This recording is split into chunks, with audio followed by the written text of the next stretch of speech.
in conclusion, I want to say this. Madam Speaker. I want to give a chance to the Leader of Majority. You are on a point of order. What is out of order, Honorable Ichungwa? Honorable Speaker, besides relevance, the Honorable Junet Mohammed is grossly misleading the country, and he knows he's on national TV, that when the Leader of Majority sits in those meetings, well, as he knows, the only meeting I sit in is the House Business Committee on Tuesday, and the Selections Committee, and the Parliament of Kenya. I do not, and I represent the people of Kikuyu in the National Assembly. I am not a member of the executive, and he therefore cannot be misleading the country that there are meetings I sit in as a member of the executive. Therefore, you know, the Honorable Junet, Honorable Speaker, under the handshake regime, he was used to sitting in Harambee House, and he probably perceives that I carry on with the habit of the handshake regime. I do not.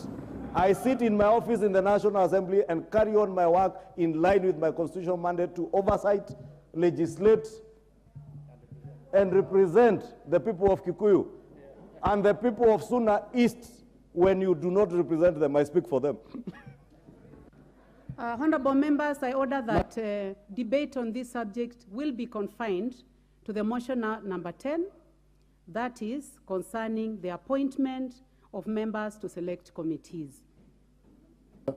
Madam Speaker, I urge honorable members to remain relevant to the subject matter.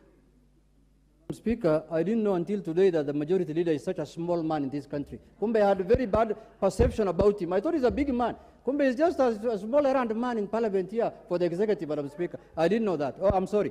Now I know you're a small man. But I know he attends night meetings, that sometimes he calls me in the wee hours of the night that I want to deal with you tomorrow in a certain manner. So now I know.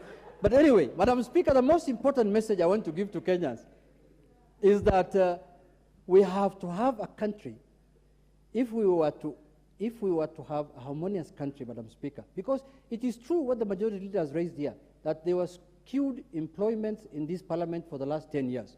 That I am not disagreeing with him. But what I'm disagreeing with him is that we should address this matter holistically as a country, Madam Speaker. You can't have someone telling you that you cannot work in a government office because you're not a shareholder of a company, Madam Speaker. We cannot have that kind of business in this country.